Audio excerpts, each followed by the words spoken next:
Pertanyaan sekarang, saya yakin Tuhan saya Allah, tapi Allah nggak kelihatan. Ada alasan tak kenapa Allah nggak kelihatan? Ada alasannya. Anda tanamkan baik-baik, ini masalah akidah yang paling penting. Kata Nabi, itu disebutkan dalam banyak riwayat, bahwasanya nabi-nabi pun belum pernah ada nabi yang lihat Allah, termasuk Nabi Muhammad SAW. Kita ambil dalilnya dalam hadis Bukhari. Waktu Nabi SAW pulang dari Isra Mi'raj, jemaah sekalian, Aisyah bertanya radhiyallahu anha, berkata, istri beliau, ya Rasulullah, hal tara rabbak, apakah anda waktu Mi'raj ke langit, terima perintah salat, sempat lihat Tuhan anda enggak? Lihat enggak Allah itu bagaimana? Apa jawaban Nabi SAW? Nurun ala nur anna arah. Allah itu cahaya, di atas cahaya, terang sekali, bagaimana saya bisa melihatnya? Artinya Nabi SAW mengatakan, saya sendiri belum pernah lihat bagaimana itu Allah. Contoh sebelumnya Nabi Musa alaihissalam. Nabi Musa waktu menerima wahyu Taurat, itu selama 40 hari turun Taurat lengkap. Al-Quran 23 tahun baru lengkap. Kalau Taurat 40 hari nunggu di gunung Tursina. Tursina sebuah wilayah di Mesir sekarang. Itu banyak gunung-gunung batu, ada satu gunung batu yang tinggi, Nabi Musa nunggu di situ. Setiap hari Jibril datang turunin surah, turunin ayat gitu. Setelah berlalu 37 hari dari 40 hari menunggu Taurat turun, Nabi Musa alaihissalam tiba-tiba bertanya kepada Allah, mengatakan begini dalam Al-Quran, A'udzu billahi rajim, Rabbi arini anzur ilaik. Wahai Tuhanku, izinkan aku melihatmu. Aku beriman kau ada ya Allah, tapi aku ingin lihat kau bagaimana. Allah menjawab, tidak mau mengecewakan Nabi Musa. Sebagai manusia Allah mengatakan, lan tarani. Perlu anda tahu dalam bahasa Arab jemaah sekalian ada 3 kosakata la, tidak yang berarti tidak. Ada la biasa artinya tidak, ada lam dengan mim, lam artinya tidak pernah, ada lam dengan nun, lan artinya tidak akan pernah. Allah mengatakan apa? Lan tarani, kau tidak akan mampu melihatku wahai Musa. Tapi Allah nggak mau kecewain Musa. Ternyata Musa selama 37 hari jemaah sekalian kagum-kagum melihat gunung-gunung batu di situ. Pergantian siang malam, burung-burung yang terbang, air yang mengalir di lereng-lereng gunung. Lalu dia mengatakan, Allah mengatakan apa? Walakin unzur ilal jabal, fa in istaqarra makanahu fasawfa tarani. Coba kamu lihat gunung-gunung batu di sekitarmu hai Musa. Kalau mereka bisa menampung kedatanganku, kata Allah, kau akan bisa melihatku. Apa yang terjadi? Allah lanjutkan, falamma tajalla rabbuhu lil jabal, waktu Allah baru niat mau datang, belum datang, ja'alahu dakka, semua gunung batu itu hancur lebur, tidak mampu menampung kedatangan Allah. Wa kharra Musa sa'iqa, lalu Musa pingsan tiba-tiba. Waktu Nabi Musa bangun, langsung ucapkan kalimat, amantu billah, saya beriman pada Allah. Berarti fakta lapangan, nabi-nabi aja belum pernah lihat Allah. Masih pertanyaan lagi jemaah sekalian, kenapa Allah nggak bisa kelihatan? Saya akan jawab dan tolong ini jadikan sebagai pegangan hidup.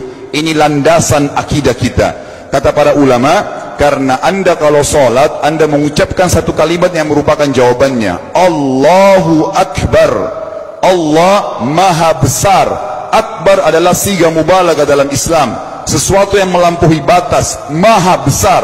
Kita terangkan. Kata Nabi SAW, perumpamaan bumi yang kalian tinggali ini dibanding dengan langit pertama di atas kepala kalian, ada 7 lapis langit. Allah mengatakan, sab'an shidada, 7 lapis langit yang kokoh. Alladzi khalaqa sab'a samawatin tibaqa, yang menciptakan langit tibaqa bersusun, 1, 2, 3, 4, 5, 6, 7. Allah di atas langit ke-7. Kata Nabi SAW, perumpamaan bumi yang kalian tinggalin dibanding dengan langit pertama di atas kepala kalian, ibaratnya seperti cincin yang dibuang di padang pasir.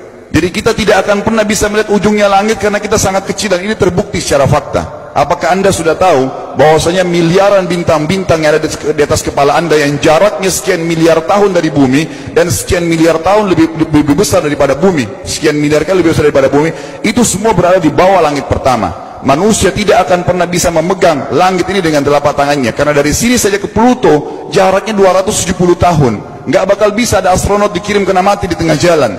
Jaraknya jauh sekali bintang-bintang, dan semua berada di bawah langit pertama. Kata Nabi SAW, di atasnya ada langit kedua besarnya, digabung antara bumi sama langit pertama seperti cincin dibuang di padang pasir. Langit ketiga, 2, 1 dan bumi digabung tiga-tiganya, di mana langit ketiga seperti cincin dibuang di padang pasir, sampai langit ke-7, 5, 6, 4, 3, 2, 1 dan bumi 7 digabung, dibanding langit ke-7 seperti cincin dibuang di padang pasir. Dan langit yang luas ini jemaah sekalian dipenuhi dengan makhluk Allah yang lain namanya malaikat. Dalam hadis Bukhari kata Nabi SAW, waktu saya sedang dimi'rajkan ke langit, tidak ada 4 jari pun ukuran di langit yang luas itu, kecuali saya temukan malaikat yang sedang ruku atau sujud, penuh dengan jumlah mereka.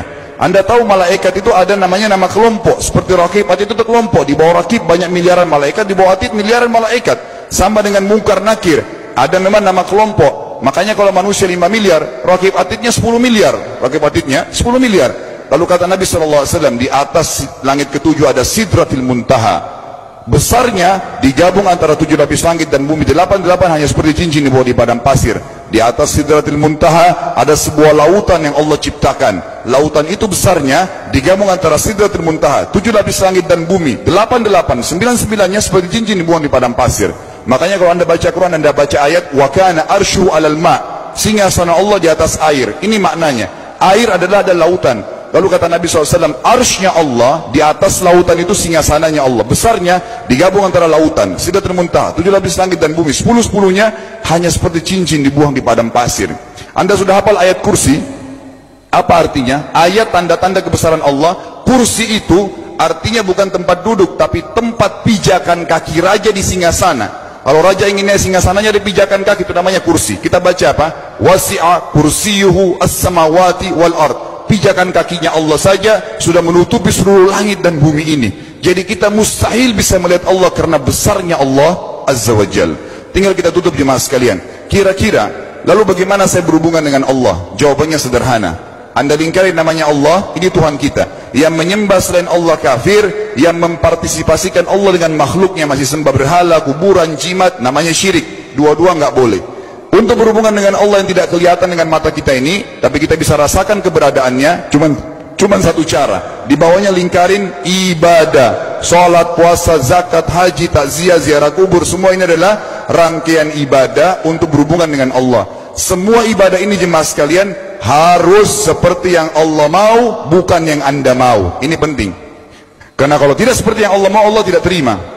Bagaimana caranya supaya bisa seperti yang Allah mau? Ikuti buku pedomannya. Ada Al-Quran, ada Sunnah. Yang beribadah keluar dari 2 pedoman wahyu ini tidak akan diterima oleh Allah. Seperti Anda kalau kerja di perusahaan, pimpinan perusahaan kasih peraturan, Senin pakai baju kuning, Selasa baju hijau, Rabu pakai baju hitam. Datang jam 7, keluar jam 5 sore. Ternyata Anda tidak. Hari Senin Anda pakai baju yang hari Rabu, datangnya jam 9, keluar jam 2 siang. Dikeluarkan oleh pimpinan atasannya. Itu baru peraturan manusia. Bagaimana dengan peraturan Allah Azza wa Jal?